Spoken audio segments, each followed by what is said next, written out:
Hola amigos, ¿qué tal? Stu here from Spain Speaks with an update video. We'll go for a bit of a drive today. I've got a few things to do, have a bit of a chat about what's going on here in Spain, also have a bit of a chat about what happened yesterday in the comment section.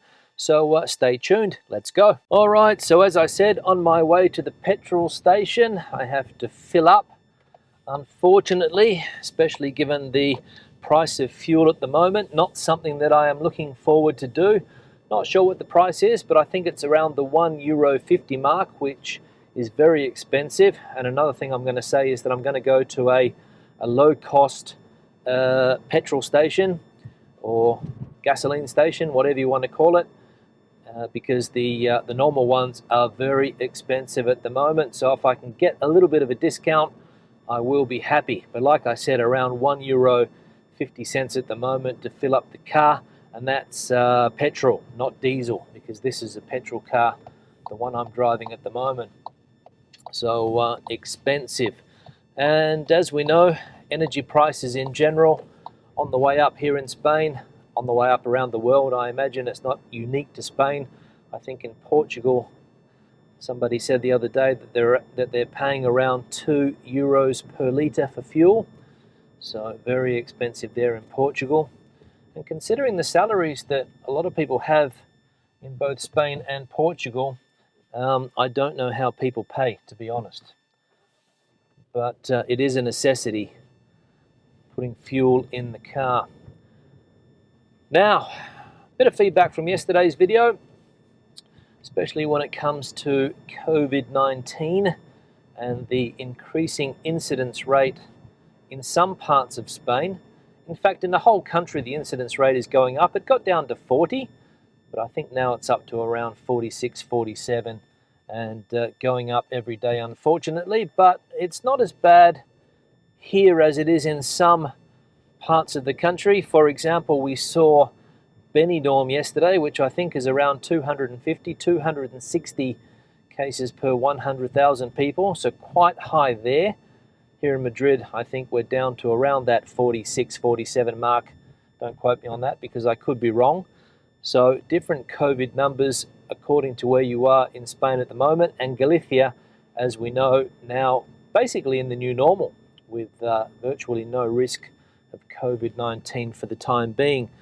But as we have seen in other parts of the world, especially the United Kingdom and Ireland at the moment, also Singapore, I think, case numbers are on the way up. So I'm not overly optimistic that they're going to stay down here in Spain. But the question is, what are politicians or the people that rule us, what are they going to do if case numbers do go up?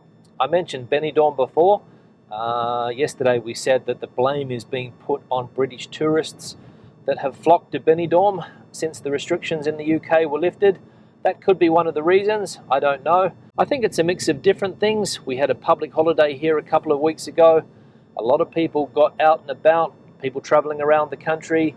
Benidorm, that Costa Blanca, would have been a very popular destination for people from Madrid especially, heading down to that part of the world. And of course, coinciding with British tourists who are, as I said, going back to that area in droves, as they like to say, because as we know, Benidorm is a popular British tourist destination. So case numbers going up there. The mayor of Benidorm has been in the press recently saying that the figures are bloated, that Benidorm doesn't have a problem. So for some reason he doesn't believe the official figures, and of course that's because he's trying to protect the area of Benidorm just in case people decide against going there. Because if case numbers are high in Benidorm, then people will look for an alternative holiday destination. So not clear what's going on at the moment. But is Benidorm the precursor to what's going to happen in the rest of the country? I don't know. I hope not. But as I said, we're going to have to wait and see how politicians react. Because if they close Benidorm down again, because Benidorm is in that high risk scenario at the moment, devastating again for that economy, which probably still hasn't recovered from the lockdowns at the beginning of the year and of course lockdowns last year. But anyway, something that is not in my hands, unfortunately. We also saw that the Prime Minister, Pedro Sanchez, is going to dedicate 100 million euros to families that have trouble paying their energy bills this winter.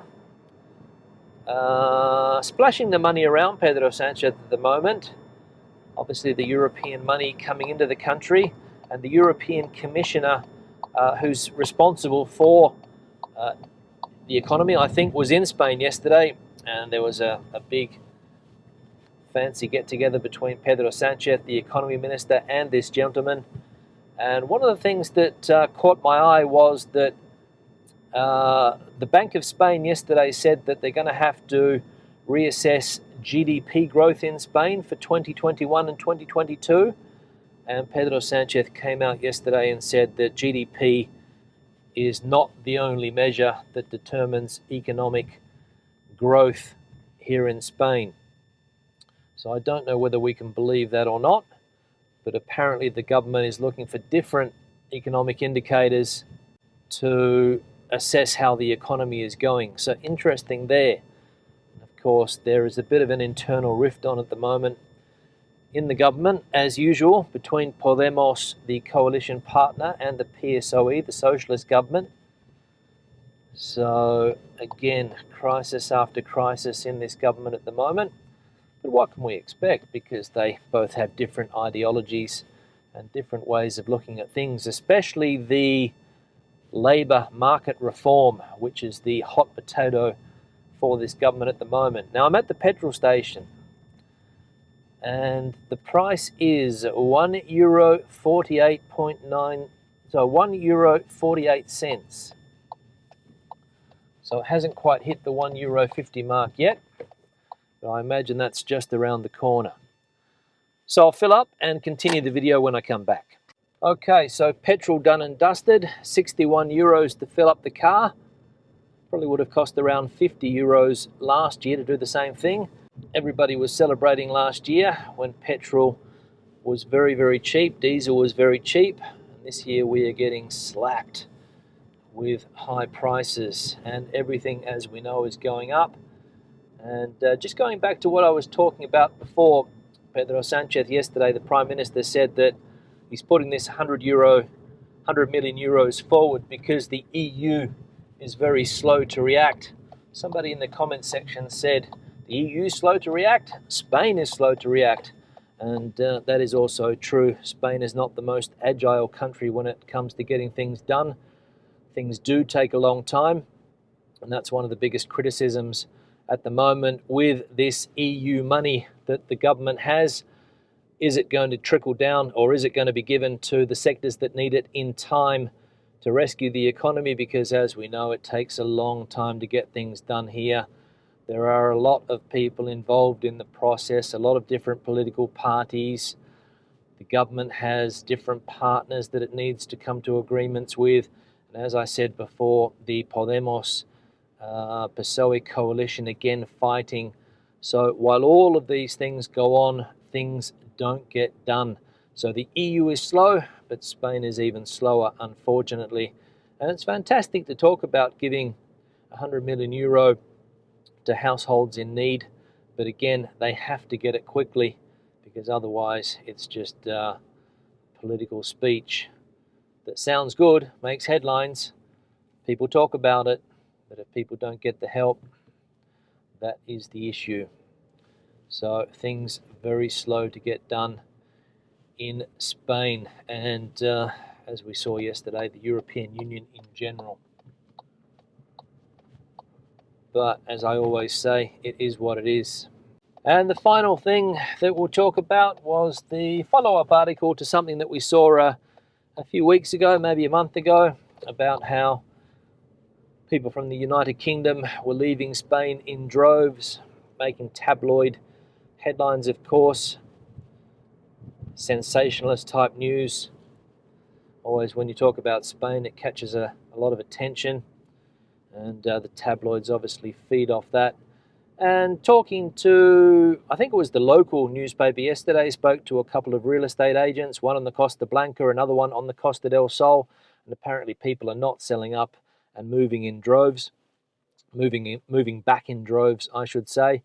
Somebody in the comment section said, again, this 90-180 rule could have something to do with it because he liked to spend a long period of time in Spain during those winter months.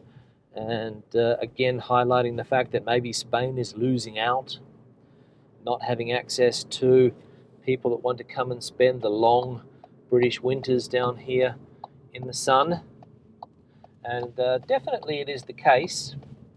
I'm sure that there are people that are affected by that 90-day rule, can't stay for 180 days anymore, or can't stay for as long as you like. You are limited, and it would be affecting a few people's decisions, I would say. But again, if you're able to spend 90 days here, it's better than nothing. Obviously, you can't spend 180 like you could before or longer, but what can we do?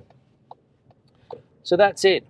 Brits are apparently not fleeing the country in droves, according to real estate people in the know. So again, let's not believe what we read in those tabloid newspapers. Now I'm reaching my destination here, the shopping centre. Brief chat today. I'm filming in the car because I wanted to kill two birds with one stone. Didn't have time to sit down in front of the camera today, so preferring to do it in the car. It's always a bit of a hassle to set up the cameras in the car because it's a two-camera system as opposed to the one-camera system. And you've also got to record the sound separately as well, and then you have to put them all together, which can be time-consuming from an editing point of view.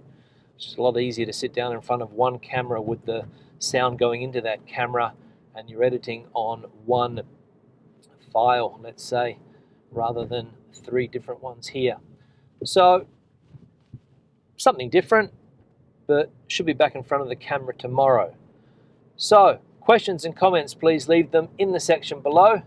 Debate the video out as you normally do. Give it a thumbs up if you liked it, thumbs down if you didn't. I'll see you in the next one. Hasta luego.